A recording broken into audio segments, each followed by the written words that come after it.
अस्सलाम वालेकुम, I am dental surgeon doctor Kiran C. बहुत सारे पेशेंट का ये सवाल होता है कि डॉक्टर साहिबा फिलिंग क्यों निकल जाती है। देखिए, कुछ चीज़ें हैं जो कि आपने नोट करनी है कि और उनका ख्याल रखना है कि आपकी फिलिंग जो है लंबे अरसे के लिए चले। देखिए, एक जो नेचुरल चीज़ है वो नेचुरल चीज़ है, उसको कोई नेमो बदल नहीं है। अब बाकी जो भी चीज़ दी जाती है वो रिप्लेसमेंट दी जाती है और मैन एक ह्यूमन इसको बनाया होता है, तो उसके ऊपर कुछ प्रिकॉशंस लेना बहुत ज़रूरी है। लाइक अगर आपका नेचुरल दांत भी है और आप उसके ऊपर ख़्याल नहीं कर रहे हैं तो वो भी डिकेड हो जाता है। तो फिर ये जो फिलिंग्स हैं ये तो वैसे ही एक आपको रिप्लेसमेंट दी गई है और हर फिलिंग की एक अपनी लाइफ होती है और वो लाइफ भी तब तक चलती है अगर आप उन प्रिकॉशंस को फॉलो करते हैं जो डॉक्टर आपको बताते हैं। देखिए, अगर एक पेशेंट है उसकी फिलिंग बार बार निकल रही है तो इसके कुछ फैक्टर्स हो सकते हैं। नंबर 1 तो ये है कि फिलिंग सही तरीके से परफॉर्म ही नहीं की गई, जितनी ही कैविटी थी उसको रिमूव ही नहीं किया गया। देखिए, जो आपकी फिलिंग है उसने दांत के साथ स्टिक होना है, उसने कैविटी जो आपके बैक्टीरिया जो डिकेड स्ट्रक्चर पड़ा है उसके साथ वो कभी भी बॉन्ड नहीं करेगा।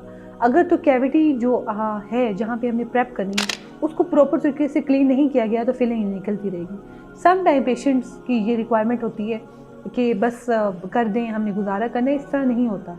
आप लोगों ने जो है प्रॉपर वे से अगर चाहते हैं कि लॉन्ग टर्म के लिए चीज़ चले तो प्रॉपर तरीके से अपनी कैविटी को क्लीन किया जाए और फिर उसके ऊपर फिलिंग की जाए। अब नंबर 2 आ जाती है कि फिलिंग है कितनी बड़ी।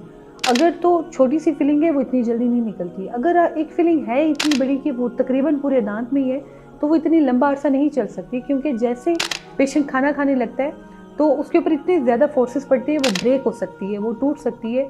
उसकी इतनी कैपेसिटी नहीं होती कि वो इतनी ज़्यादा ओक्लूजल फोर्सेस को बेयर कर सके। तो नंबर 1 तो ये है कि आपने ये खुद डिसाइड करना है कि आपने फिलिंग करवानी है तो आपने कौन कौन सी जो है प्रिकॉशंस को फॉलो करना है। लाइक जैसे स्टिकी, अगर बहुत ज़्यादा आप फिलिंग की तरफ से स्टिकी चीज़ें खा रहे हैं तो फिलिंग निकल सकती है। अगर फिलिंग जो है ना वक्त के साथ साथ बहुत ओल्ड हो गई है और जो है ना उसमें टेयर हो गए तो भी वो टूट जाती है।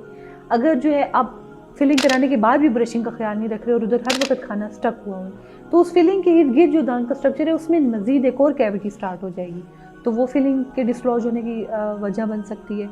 चाहे डॉक्टर कितने अच्छे से भी परफॉर्म करे, लेकिन कुछ प्रिकॉशंस हैं जो आपने फॉलो करनी है। नंबर 1 ये है कि कुछ पेशेंट ऐसे होते हैं रात को वो बहुत ज़्यादा क्लिंचिंग करते हैं, ठीक है, या ब्रिक्सिज्म होती है कि दांतों को ग्राइंड करते हैं वो, तो उस केसेस में भी फिलिंग जल्दी निकल जाती है। तो ऐसे पेशेंट के लिए जो है बेस्ट ऑप्शन यही है कि वो ऑनलेस की तरफ जाए या बहुत बड़ी फिलिंग है तो क्राउन की तरफ जाए। हर दांत जो है वो फिलिंग के लिए नहीं होता। कुछ दांतों में दांतों के स्ट्रक्चर को बचाने के लिए हम और अल्टरनेटिव ऑप्शन देते हैं जिसकी तरफ जाना ज़रूरी है। तो अगर तो आपने फिलिंग करा ली है तो उसकी प्रॉपर केयर करें, उसके ऊपर ज़्यादा हार्ड चीज़ें ना खाएं, उसके ऊपर ज़्यादा स्टिकी चीज़ें ना खाएं, उसको प्रॉपर ब्रशिंग उसकी रखें और अगर आपको लग रहा है कि उसमें कोई वेयर एंड टेयर आ रहा है तो उसको रिप्लेस करें, क्योंकि फिलिंग की अगर आप केयर नहीं करेंगे तो फिलिंग जो है बहुत जल्दी निकल जाएगी और आप फिर जो है वो परेशान हो जाते हैं कि फिलिंग मेरी क्यों बार बार निकल रही है। तो ये कुछ चीज़ें मुझे आपको बतानी थी कि फिलिंग एक पेशेंट की किस वजह से बार बार निकल सकती है।